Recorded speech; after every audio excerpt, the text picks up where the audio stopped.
to focus on why we should learn to develop to speak English and why we cannot talk in spite of our willingness. আমি ছাত্ৰ ছাত্ৰীসকল চাবলৈ যাম আমাক ইংৰাজী কিয় লাগে, ইংৰাজীত আমি কিয় কথা পাতিব লাগে আৰু এনেকুৱা কি কি ধৰণৰ কাৰণ আছে যাৰ কাৰণে আমি ইংৰাজী ক'ব নোৱাৰোঁ. Students, before we start talking in English, we should know actually why we should learn to talk to English, why there is the need that we develop to talk or communicate in any other languages. So I'm going to start from here. Now, if you see, there is one boy who wants to talk in English and another is their cartoon character who is saying that we cannot. Now I cannot. So student, before we try to develop any language skill of any other language, we should know actually, you should know why you should learn to talk or communicate. What's your aim in English? Do you need to speak in English to be in that position? Suppose you are trying to develop why you are lagging behind, why there is the need of talking, and why actually you do need to talk in English. For that, you'll have to talk whether your aim involves you to communicate in English. First of all, think about your aim, and to be in that position, do you need to develop the communicative skills? Why should we learn to talk in English? Now student, আমি আসলে ইংৰাজীত কিয় কথা পাতিব লাগে? আমি তো অসমীয়াত বা আমাৰ যে মাতৃভাষা সেইবিলাকত কথা পাতিলে হয়, আমি ইংৰাজীত কিয় কথা পাতিবলৈ শিকিব লাগে? Why should we learn to talk in English? Now, আমি যিকোনো এটা যেতিয়া ভাষা শিকিবলৈ যাম সেই ভাষাটোৰ উপকাৰিতা লাগিব, সেই ভাষাটো জানিলে আমাৰ কি কি লাভ হ'ব সেই কথাটো জানিব লাগিব. যেহেতু ইংৰাজী আমাৰ মাতৃভাষা নহয়, whereas English is not our mother tongue, then what are the benefit of developing skills in a foreign language?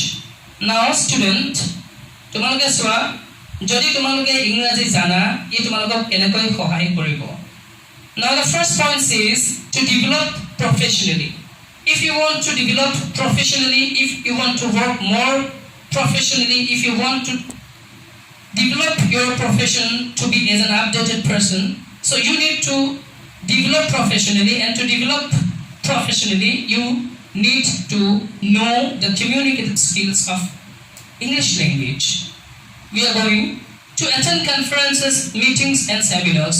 Dear students, nowadays it happens that most of the conferences, most of the meetings and seminars are held taking English as a main subject. Now, in absence of the skills of this language, you cannot imagine of developing your career, because you are going to attend many conferences, meetings and seminars in your life, and for that you need to have the language skills, which is communicative language skills. Next we are coming, students, to see the world. আমি জানো পৃথিৱীখন বহুত ধুনীয়া, বহুত চাবলগীয়া বস্তু থাকে. So এই পৃথিৱীখন চাবৰ বাবে তোমাক ইংৰাজী ভাষাটোৰ প্ৰয়োজন হ'ব. Unless and until you cannot communicate in English, you cannot think that you will see the world. পৃথিৱীখন চাবৰ বাবে, পৃথিৱীৰ বিভিন্ন দেশৰ বিভিন্ন জনৰ লগত কথা পাতিবৰ বাবে তোমাক ইংৰাজী ভাষাটোৰ প্ৰয়োজন হ'ব. That's why we should develop our communicative skills in language, that is English. Now the last reason actually why we should learn to talk in English is that English is the most widely spoken language in the world. পৃথিৱীৰ আটাইতকৈ কথিত ভাষাটোৱে হৈছে ইংৰাজী. ইংৰাজীৰ অবিহনে কোনো এখন দেশত ঘূৰা সম্ভৱ নহয়, কোনো দেশৰ নাগৰিকৰ লগত কথা পতা প্ৰায় অসম্ভৱ. আৰু চোৱা, ইংৰাজী যদি তুমি জানা, can help you get a better job. আজিকালি যুগ প্ৰতিযোগিতাৰ যুগ. You need to have skills to survive in the world. Support it. To get better job opportunity, you need to develop your language skills, and if you know how to speak in English, your language skills will be developed, and it will obviously help you to get a better job. Can help you making new friends. যদি আন্তঃৰাষ্ট্ৰীয়ভাৱে বিভিন্ন ধৰণৰ তোমাৰ বন্ধু বান্ধৱীৰ প্ৰয়োজন হয়, যদি তুমি ভাবা পৃথিৱীখন এখন সৰু গাঁও, if you think you need to develop friendship with any other people of any other country, then you need to develop your language skills. English apuni bhalkoi janibo lagibo. Can help you to get promoted. ধৰি ললো তুমি এটা চাকৰিত আছা, কোনোবা এটা প্ৰফেশনত আছা, আৰু যদি তুমি ইংৰাজী জানা, যদি তুমি কমিউনিকেটিভ স্কিলৰ এক্সপাৰ্ট, তেতিয়া তোমাৰ প্ৰমোশনত অৰ্থাৎ তোমাৰ ব্যক্তিগতভাৱে তুমি আৰু আগবাঢ়ি যোৱাত এই ভাষাটোৱে তোমাক সহায় কৰিব। তাৰপিছত ছাত্ৰ ছাত্ৰীসকল আমি চাওঁ, can you make you feel updated? আজিকালি এনেকুৱা হৈছে যিসকলে ইংৰাজীত কথা ক'ব নাজানে তেওঁলোকক আউটডেটেড বুলি ধৰা হয়। তেওঁলোকে বহুত কিবা কিবি জানিব পাৰে, theoretically they may be expert, but if they cannot communicate in English, তেওঁলোকক outdated বুলি ধৰা হয়। আজি 2021 চন 20 চনৰ কথা যদি পাতি আৰু 10 বছৰ পিছুৱাই যাওঁ, আমি দেখিম যে যিসকলে ইংৰাজী নাজানে তেওঁলোকক যেন সমাজত হাঁহিওতাৰ পাত্ৰ হিচাপে ল'ব। নল'লে ভাল, যদি তেনেকুৱা হয় তেতিয়াহ'লে আমি যদি ইংৰাজী ভাষাটো শিকোঁ, ইংৰাজীত কথা পাতিব পাৰোঁ, তেতিয়া কিন্তু আমাক আউটডেটেড বুলি নাভাবি আপডেটেড বুলি ভাবিব। এনেকুৱা ধৰণৰ বহু কাৰণ আছে ছাত্ৰ ছাত্ৰীসকল, যিবিলাক কাৰণৰ কাৰণে আমি ইংৰাজী কথা পাতিবলৈ জনাটো দৰকাৰ। এতিয়া আমি চাম ইংৰাজীত আচলতে আমি কিয় কথা পাতিব নোৱাৰো। Why can't we talk in English? আমাৰ সকলোৰে মন যায় ইংৰাজী ফৰফৰীয়াকৈ কম, এটা লাগি নধৰাকৈ কম, কিন্তু আমি ক'ব নোৱাৰো। আমি কিন্তু বিচাৰো ক'বলৈ। আমি ইংৰাজী কিয় ক'ব নোৱাৰো তাৰ ওপৰত আমি কথা পাতিম ছাত্ৰ ছাত্ৰীসকল। So the first reason actually what is prohibiting us from communicating in English is phobia. Now what is phobia? Phobia actually is nothing but an unknown fear. আমাৰ ইংৰাজীত কথা ক'বলৈ এনে ভয় লাগে। যদি আমি চাওঁ কিয় আমাৰ ভয় লাগে আমি ক'ব নোৱাৰিম, কিন্তু আমাৰ ভয় লাগে। কিয় ভয় লাগে আমি নাজানো। সো সেই যিটো unknown phobia সেইটো কোৱা হয়, unknown fearটোক আমি কওঁ phobia। আমাৰ অকাৰণে অহেতুকে যিটো ভয় হয় সেইটো হ'ল phobia। সো phobia এটা কাৰণ যাৰ কাৰণে আমি ইংৰাজীত কথা পাতিব নোৱাৰো। তাৰপিছত আছে নাৰ্ভাছনেছ। এই যে সকলোৱে আমি প্ৰত্যেক মুহূৰ্ততে অনুভৱ কৰোঁ, আমি যেতিয়াই কথা এষাৰ পাতিবলৈ যাওঁ ইংৰাজীত আমি নাৰ্ভাছ হৈ যাওঁ, আমি জনা কথাখিনিও ক'ব নোৱাৰোঁ। আমাৰ lack of confidence, we lack in confidence, although we know, although we can write, আমি ধুনীয়াকৈ ইংৰাজী লিখি দিম, কিন্তু যেতিয়াই ক'বলৈ পাই আমি অপ্ৰস্তুত হৈ যাওঁ, ইতস্তত বোধ কৰোঁ। We feel nervous whenever we need to talk, though we can write. So সেই নাৰ্ভাছনেছটো এটা কাৰণ যাৰ কাৰণে আমি ইংৰাজীত কথা পাতিব নোৱাৰোঁ। তাৰপিছত এটা কাৰণ হৈছে shyness. Shyness is somehow linked to nervousness. যেতিয়া আমি নাৰ্ভাছ হওঁ তেতিয়া আমাৰ লাজ লাগে, যেতিয়া আমাৰ লাজ লাগে তেতিয়া আমি নাৰ্ভাছ হওঁ। So what I mean to say is that if you feel nervous, you will automatically feel shy, and whenever you are shy, you will feel nervous. So লাজ কৰিয়া যিটো মনোভাৱ, সেই মনোভাৱটো যদি থাকে তেতিয়া ইংৰাজী কোৱাত অসুবিধা হয়। অৰ্থাৎ তুমি যদি নাৰ্ভাছ ফিল কৰা, তুমি যদি shy ফিল কৰা, তোমাৰ যদি লাজ লাগে, তোমাৰ যদি ইতস্তত বোধ অনুভৱ হয়, তেতিয়াও তুমি ইংৰাজী কৰিব নোৱাৰা। এনেকুৱা ধৰণৰ কেইটামান আৰু কাৰণ আমি ছাত্ৰ ছাত্ৰীসকল চাবলৈ যাওঁ। ইয়াৰ পিছৰ কথা এটা আছে fear of making mistake. এই nervousness, শ্বাইনেছ, fear of making mistake, এই গোটেইকেইটা কাৰণ ক'ৰবাত নহয় ক'ৰবাত পৰস্পৰে সম্পৰ্কিত। তোমালোকে যদি চোৱা fear of making mistake, আমি জানো আমি যদি কওঁ হয়তো আমাৰ ভুল নহ'ব, কিন্তু আমি ভাবি লওঁ যে আমাৰ ভুল হ'ব। আমি সকলো জনাৰ পিছতো আমাৰ ভয় লাগে ভুল হ'ব নেকি। গতিকে এই ভুল হ'ব নেকি বুলি যিটো ভাৱ মনত আহি থাকে, সেইটোৱে কিন্তু আমাক ইংৰাজী কোৱাত আমাক বাধা প্ৰদান কৰে। আমি এই বস্তুকেইটা আঁতৰাব লাগিব। We will talk later on how we can develop this kind of positive attitudes. Now next to it, lack of interest. Lack of interest is the main reason why we cannot talk in any language, not only English or any other language skills. আমাৰ মাজত আগ্ৰহৰ অভাৱ। আমি কেতিয়াও অন্তঃকৰণেৰে ভবা নাই যে আমি ইংৰাজীত কথা পাতিবলৈ শিকিব লাগে। আমি কেতিয়াও উপলব্ধি কৰা নাই যে আমি ইংৰাজী ক'ব লাগে। আমাৰ মাজত কেতিয়াও এনেকুৱা আগ্ৰহ নাই। সো যেতিয়ালৈকে আমাৰ মাজত এনেকুৱা ধৰণৰ আগ্ৰহ নাথাকে, আমি যিকোনো এটা কাম ইংৰাজী কথা কোৱাটোৰ বাদেই দিয়া যেনেকুৱা ধৰণৰ হ'লেও আমি এটা কাম শিকিবলৈ সক্ষম নহওঁ। সো আমাৰ মাজত আগ্ৰহৰ অভাৱ, যিটো কাৰণে আমি কেতিয়াও ভবাই নাই যে আমি ইংৰাজীত কথা ক'বলৈ শিকিব লাগে। Lack of interest, and then it moves like lack of vocabulary. কোনো এটা ভাষাত কথা পাতিবলৈ হ'লে প্ৰথমেই যিটো বস্তুৰ প্ৰয়োজন হয় সেয়া হ'ল শব্দৰ। অৰ্থাৎ যেতিয়ালৈকে তুমি শব্দ নাজানা, যিহেতু কথাত শব্দ থাকে, বাক্যত শব্দ থাকে, until and unless you do not know the vocabulary or the word, you cannot talk. এতিয়া কথাটো হ'ল 11মান শব্দ শিকিলোৱাৰ পাছত, এখন ডিকশ্যনাৰী মুখস্থ হোৱাৰ পাছত আমি ভাষা ক'বলৈ শিকাটো ভুল। শব্দবিলাক নিজে নিজে আহি যায় তোমালোকে যদি চোৱা আমি একেখিনি কথাকে পুনৰাবৃত্তি কৰোঁ ৰাস্তাত লগ পালে মানুহ এটাক আমি যিখিনি কথা কওঁ সেইখিনি কথাই কাইলৈ আমি বেলেগ এজন মানুহক লগ পালে কওঁ ৰাতি আমি যিখিনি সাধাৰণ কথা পাতোঁ সেইখিনি আমি এসপ্তাহৰ পিছতো তেনেকুৱা ধৰণৰ কথাই পাতোঁ ভাত খালি নে বুলি সোধোঁ চ' whatever we talk is almost like same তুমি যদি এটা দিনত এজন মানুহে যিমানখিনি কথা পাতে সেইখিনি যদি তুমি গুৰুত্ব সহকাৰে চোৱা সেই একেখিনি কথাই আচলতে আমি ৰিপিট কৰোঁ নাও গতিকে তোমাক bombastic words তুমি জনাৰ প্ৰয়োজন নাই you do not need to know so many vocabulary vast vocabulary knowledge is never necessary to talk in English the limited words which you know সীমিত শব্দ যিখিনি তুমি জানা তুমি সেইখিনি ব্যৱহাৰ কৰিয়ে সুন্দৰভাৱে ইংৰাজীত কথা পাতিব পাৰিবা গতিকে এই যেটো কথা ক'লো vocabulary সেইটো প্ৰয়োজন আছে কিন্তু আমাক বহুত টান টান শব্দৰ প্ৰয়োজন নাই সাধাৰণ সাধাৰণ শব্দ কেইটা লগ লগাই আমি ইংৰাজীত কথা পাতিব পাৰো then the last reason actually which we see is lack of grammatical knowledge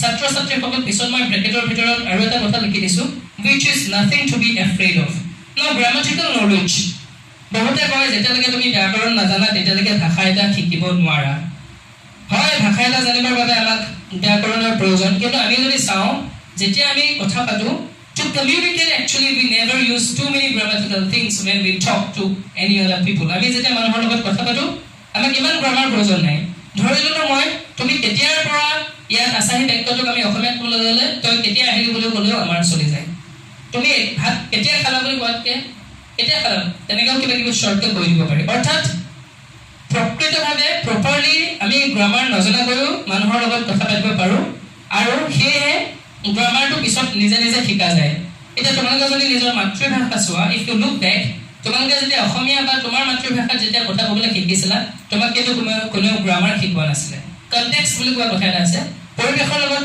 খাপ খাই মানুহে নিজে নিজে ক'ত কেনেকুৱা ধৰণৰ কথা ক'ব লাগে সেয়া শিকি যায় গ্ৰামাৰ অসমীয়া ব্যাকৰণ বা তোমাৰ বঙালী ভাষাৰ ব্যাকৰণ আমি যেতিয়া স্কুলত আনুষ্ঠানিকভাৱে শিক্ষা গ্ৰহণ কৰোঁ তাৰ পিছতহে শিকোঁ কিন্তু গ্ৰামাৰ জনাৰ আগতে ব্যাকৰণ জনাৰ আগতে আমি ভাষা এটা ক'বলৈ শিকি পেলাওঁ মাতৃভাষাৰ কথা যেতিয়া চাওঁ গতিকে গ্ৰামাৰৰ কাৰণে তোমালোকে ভয় খাব নালাগে you never need to fear the grammar will be automatically learned automatically corrected so these are some of the issues actually which are prohibiting us from talking in English now we will focus on what are the things that we need to develop কেনেকুৱা ধৰণৰ অসুবিধাখিনি আমি আঁতৰ কৰিব পাৰোঁ তাৰ ওপৰত ছাত্ৰ ছাত্ৰীসকল আমি অকণমান আলোকপাত কৰিব খুজিছোঁ now if you see in the next slide I'm talking like tips to remove those barriers যদি আমি আগৰখিনি barriers হিচাপে চাওঁ বাধা হিচাপে চাওঁ এই বাধাখিনি আঁতৰ কৰিবৰ কাৰণে ছাত্ৰ ছাত্ৰীসকল আমি কি কৰিব পাৰোঁ say the first thing which we can do is be self motivated নিজেই যদি মোটিভেট হোৱা তোমালোকে তেতিয়াহে ক'বলৈ শিকিবা আমি এটা কথা পাইছিলোঁ যে ইণ্টাৰেষ্ট লেক অফ ইণ্টাৰেষ্ট আমাৰ মাজত আগ্ৰহ নাথাকে কাৰণে আমি নোৱাৰোঁ চ' তোমালোকে যদি মোটিভেটেড হোৱা তোমালোকে যদি কম বুলি ভাবা তোমালোকে যদি নিজেই ইয়াৰ প্ৰয়োজনটো উপলব্ধি কৰা তোমালোকে ইংৰাজী শিকিব পাৰিবা so that's why the first thing we need is self motivation after that the second thing comes don't worry about fluency আমি সকলোৱে ভাবো যে ইংৰাজী খলখলীয়াকৈ ক'ব নোৱাৰো so আমি নকওঁ now you never need to worry about the fluency doesn't mean speak so fast with much vocabulary knowledge many things but fluency is talking slowly with whatever vocabulary you know whatever limited words you can learn and express that means কম শব্দৰ হৈতে তুমি যিকেইটা কথা ক'বলৈ খুজিছা সেইকেইটা যদি সাধাৰণভাৱে লাহে লাহে কোৱা তেতিয়াও তোমাক ইংৰাজী জনা মানুহ বুলি কোৱা হ'ব খুব স্পীডত খুব জোৰকৈ চিঞৰি কথা একেৰাহে ক'লে যে তুমি ইংৰাজী জানিছা সেইটো নহয় অৰ্থাৎ you never need to worry about fluency will come automatically first of all you need to learn to express yourself with the limited vocabulary knowledge you have with the limited thing you have in you with the minimal resources if you can express yourself then you are fluent now the next point will come students like think in English that is really a very good point a very important point unless and until you do not think you cannot express আমি যিকোনো কথা কোৱাৰ আগতে মগজত ভাবো আৰু মগজত আমি যেটো ভাবো সেইটোকে আমি কওঁ আমি এতিয়া অসমীয়া কথা ক'ব পাৰো কাৰণ কথা কোৱাৰ আগতে আমি অসমীয়া কথাটো মগজত ভাবি লওঁ আমি যেটো ভাবো সেইটোকে আমাৰ মুখেদি ওলাই যায় নাও আমি কি কৰো আমি অসমীয়াত ভাবো ইংৰাজীত ক'বলৈ চাওঁ অসমীয়াত ভাবাৰ পিছত কেতিয়াও ইংৰাজীত ক'ব পৰা নাযায় সো তুমি যি ক'বা কিন্তু যদি ইংৰাজীতে ভাবা then only you can express if you think in English you can speak in English so my dear students আজিৰ পৰা তোমালোকে ইংৰাজীত ভাবিবলৈ শিকা সৰু সৰু কথাবিলাক ইংৰাজীত ভাবা আৰু ইংৰাজীত ক'বলৈ শিকা that's why I have said think in English and after that the next point comes speak to yourself silently that is another important thing আমি কেতিয়াবা ভাবো যে লগ এটা নহলে কেনেকৈ ইংৰাজী কম লগ এটাটো লাগে কিন্তু ছাত্ৰ ছাত্ৰীসকল মই যদি নিজৰ জীৱনৰ কথা কওঁ প্ৰথমে মই নিজৰ লগত মনে মনে কথা পাতিছিলো মনে মনে নিজৰ লগত কথা পাতিলে কি হয় তোমাৰ ভুলটো শুধৰাবলৈ তোমাক ভয় খাবলৈ কোনো নাথাকে তুমি নিজৰ ভুলটো উপলব্ধি কৰাৰ পিছত তাক শুধৰাব পাৰিবা কিন্তু যেতিয়া জনা মানুহ এজনৰ লগত পাতিবা তেতিয়া তেওঁ ভুলে দেখাব পাৰে গতিকে you think in English and then you speak to yourself silently না silently বুলি এটো কাৰণে কৈছো যদি তুমি ৰাস্তাত জোৰ জোৰকৈ অকলে অকলে কথা পাতি যোৱা তেতিয়া মানুহে হাঁহিব পগলা বুলি ক'ব বা কি বুলি ক'ব কিন্তু মনে মনে যদি পাতা আইনাৰ সন্মুখত যদি তুমি নিজেই পাতা তেতিয়া সেইটো তোমাক কিন্তু সহায় কৰিব that's why I said speak to yourself silently next point students what will help us in developing our skills be careful to every new words you come across আমি এটা কথা কৈছিলো ভোকাবুলাৰী শব্দৰ কথা কৈছিলো আমি শব্দ নাজানো সেয়েহে আমি ইংৰাজী ক'ব নোৱাৰো ছাত্ৰ ছাত্ৰীসকল তোমালোকে যদি চোৱা এই পইণ্টত কৈছে be careful to every new words you come across আমি ৰাতিপুৱাৰ পৰা গধূলিলৈ চাওঁ যদি বহুতখিনি ইংৰাজী শব্দ নিজে নিজে শিকিব পাৰোঁ চিপছ যদি তোমালোকে চোৱা বিস্কিট যদি তোমালোকে চোৱা চেয়াৰ যদি তোমালোকে চোৱা লিফ যদি চোৱা অৰ্থাৎ এনেকৈ ধৰণেৰে আমি যদি চাওঁ যিটো নতুন ইংৰাজী শব্দ পাওঁ সেইটো যদি আমি মগজুত ৰাখিবলৈ চেষ্টা কৰোঁ সেইটো যদি আমি বহি এখনত টুকি থবলৈ চেষ্টা কৰোঁ তুমি বেলেগকৈ অভিধান লৈ ইংৰাজী শব্দ শিকাৰ কোনো প্ৰয়োজন নাই the vocabulary which we need to express is available whenever you go outside anywhere maybe in your house maybe in your school maybe in the market maybe anywhere everywhere you can find vocabulary if you are conscious about the vocabulary if you need to really to develop you will find vocabulary there is not any scarcity of vocabulary if you want to develop yourself then students there is another important point try to speak to someone at first who is not much expert in English এই কথাটো কোৱা হৈছে তোমালোকে প্ৰথমে এনেকুৱা ধৰণৰ মানুহৰ লগত কথা পাতিবলৈ শিকা যিয়ে ইংৰাজীত বহুত বেছি এক্সপাৰ্ট নহয় কাৰণ এই কথাটো এটো কাৰণে কোৱা হৈছে যদি তুমি বহুত এক্সপাৰ্ট মানুহৰ ওচৰলৈ যোৱা তুমি আকৌ নাৰ্ভাছ ফিল কৰিবা তুমি আকৌ শাই ফিল কৰিবা গতিকে তুমি যদি এনেকুৱা মানুহ কিছুমান বিচাৰি লোৱা যে তোমাক ভুলবিলাক তোমাৰ শুধৰাই দিব নোৱাৰে যে নিজেই নাজানে আচলতে ভালকৈ ইংৰাজী কি তেনেকুৱা মানুহৰ লগত যেতিয়া কথা পাতিবা you will build up your confidence level তুমি ভাবিবা এওঁলোকতকৈ মই জানো গতিকে মই ভালকৈ ক'বলৈ চেষ্টা কৰিম নাও while doing so the mistakes which are probable which mistakes you are going to occur that mistakes you need to keep in your mind সেই নজনা মানুহজনৰ লগত যেতিয়া কথা পাতিবা তেতিয়া তোমাৰ ভুলখিনি তুমি নিজে উপলব্ধি কৰিবা আৰু সেই ভুলখিনি তুমি কিন্তু পিছত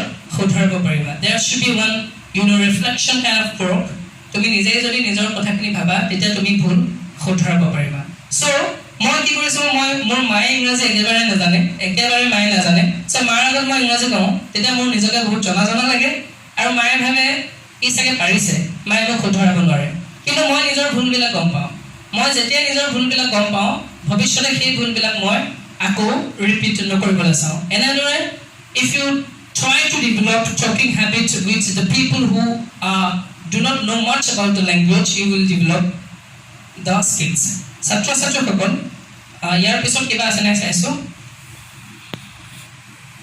নাই ইয়াৰ পিছত মই ক'বলৈ বিচাৰিছো ছাত্ৰ ছাত্ৰীসকল খুব কম সময় আমি লৈছোঁ অৰ্থাৎ এইটো আৰম্ভণিহে আমি ইয়াৰ পিছত কিবা কিবি কৰিবলৈ যাম তোমালোকে প্ৰথমে ক'বলৈ শিকা আৰু যেতিয়াৰ পৰাই আৰম্ভ কৰিবা তেতিয়াৰ পৰাই শিকিবা এনেকুৱা ধৰণৰ কোনো থিয়ৰি নাই কোনো স্পকেন ইংলিছৰ কিতাপে তোমাক ভালকৈ ইংৰাজী কোৱাত সহায় কৰিব নোৱাৰে যদি তুমি নিজেই শিকা আমি পিছত আকৌ কথা পাতিম ধন্যবাদ ছাত্ৰ ছাত্ৰীসকল